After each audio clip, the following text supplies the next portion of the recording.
আপনার তো সাহস কম না? এমনিতেই ধাক্কা দিয়ে আমার ফোনটা ভাঙছেন, এর উপর আবার আমার গায়ে হাত দিচ্ছেন।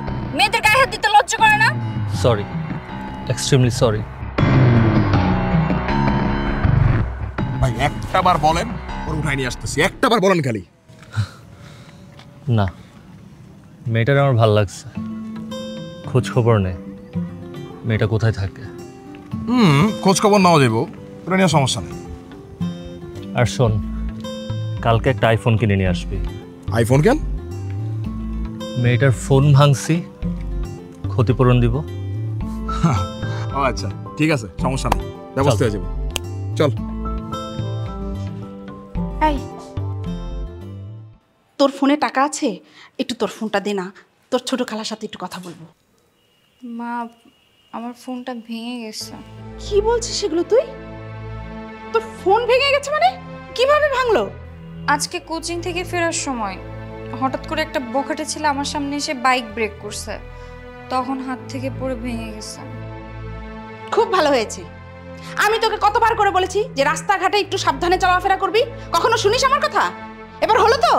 আর শোন, আমি কিন্তু এবার তোকে ফোন টোন কিনে দিতে পারবো না, এবার থাক তুই ফোন ছাড়া। আমার কি দোষ?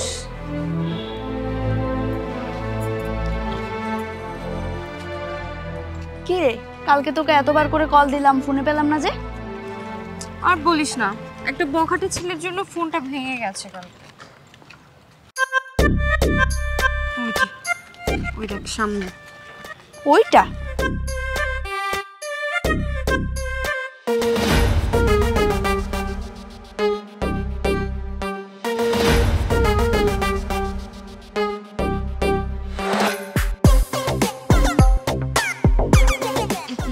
আপনি? আমি।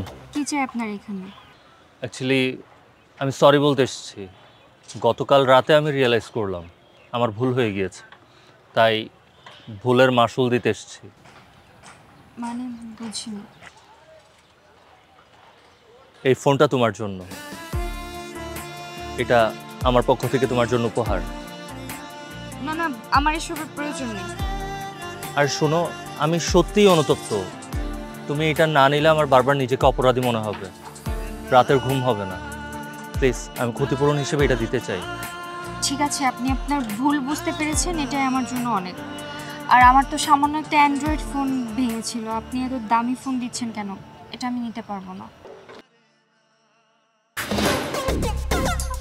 আরে এটা আপনি কি করলেন? তুমি যদি ফোন না নাও এখন, তোমাকে এখান থেকে যেতে দিব না। দেখেন, এবার কিন্তু বাড়াবাড়ি হচ্ছে, এটা মোটেও ঠিক হচ্ছে না। আমার ব্যাগটা দিয়ে দেন। তার মানে কি তুমি আমাকে ক্ষমা করবাই না? আমি তো বলেছি আপনাকে আমি ক্ষমা করে দিয়েছি, কিন্তু আমার এই ফোন লাগবে না। আপনি আমার ব্যাগটা দেন, আমাকে যেতে দেন। ক্ষমা করে দিয়েছো? হ্যাঁ। ব্যাগটা দেখ, ক্ষমা করে দিয়েছে। যেতে দেন। কাজটা ঠিকঠাক মতো করছিস তো? কি যে বলেন ভাই, আমি আপনার ছোট ভাই এতটুকু কাজ করতে পারবো না? তুই যে এরকম আচরণ করলি, তুই কি জানিস উনি কে? কেউ? উনি এই এলাকার এমপির ছেলে।